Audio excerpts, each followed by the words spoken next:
হাওড়া থেকে মুম্বাইগামী এক্সপ্রেস ট্রেনে বাঙালি সেন সাহেব এবং একজন বিহারি মিস্টার দুবেজি একই কম্পার্টমেন্টে উঠলেন। ওঠার আগে আলাপ হয়েছিল একই জায়গা থেকে যাত্রী এবং একই জায়গায় তাদের গন্তব্য। আলাপ হতে হতে আর সিটটাও সামনাসামনি পড়েছিল।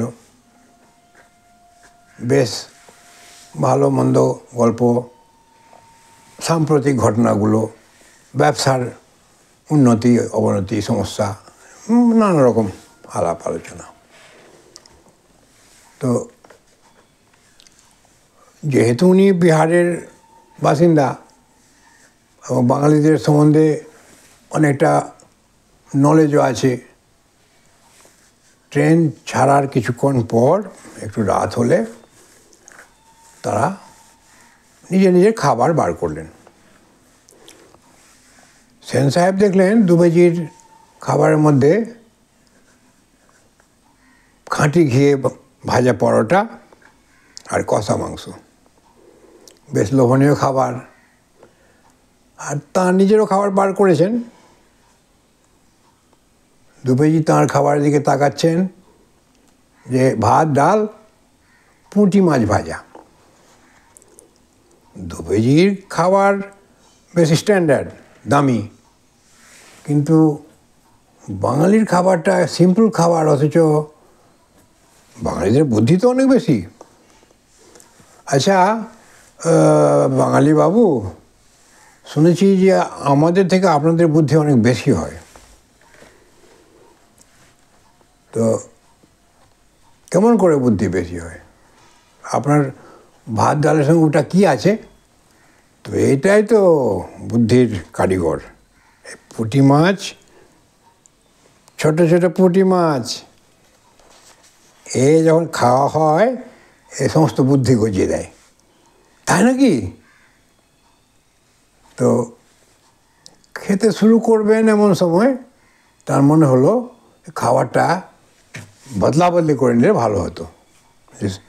সেন সাহেব, একটা প্রস্তাব করছি, এই আমার খাবারটা আপনি খেয়ে নিন আর আপনার খাবারটা আমাকে দিয়ে দিন। যদি এটা খেয়ে আমার উপকার হয়, দাওয়াই পানি কেন খেতে যাব? ওই পুঁটি মাছ দিয়ে ডাল ভাতই আমি খাবো। তো এগ্রি।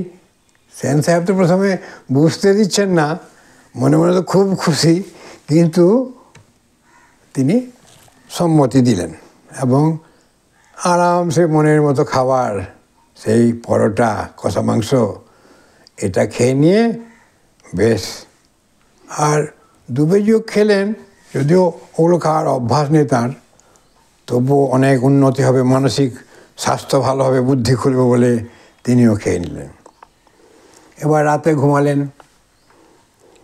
ঘুমিয়ে সকালে উঠে দুবেজি সেনবাবুকে বলছেন, আচ্ছা সেন সাহেব, কালকে রাত্রে অনেক ভাবলাম, ভেবে দেখলাম যে ভালো ঠকিয়েছেন আমাকে। যে কেন? আপনাকে আমি ঠকালাম? আমি তো কিছু ঠকাইনি।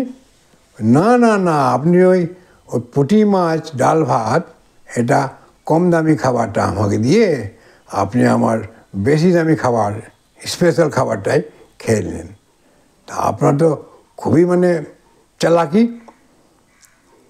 তো বলছি, কী করে বুঝলেন যে আপনাকে আমি ঠকিয়েছি? কখন এই বুদ্ধিটা এলো? রাত্রেবেলা সোচতে সোচতে আমি ঠিক করলাম যে আপনি আমাকে ঠকিয়েছেন। তো বলছে, এই বুদ্ধিটা আগে আসেনি আপনার? আপনাকে যে পুঁটি মাছটা দিলাম খেতে, সেই পুঁটি মাছের দৌলতে আপনার এই বুদ্ধিটা গজিয়েছে। তা আপনার তো লাভই হয়েছে। এরপর থেকে আপনি এই ভুলটা আর করবেন না মশাই। আপনাকে পুঁটি মাছ আপনার এই বুদ্ধিটাও দিল যে কিভাবে মানুষকে চালাতে হয়, কিভাবে মানুষকে ঠকাতে হয়, বুঝলেন?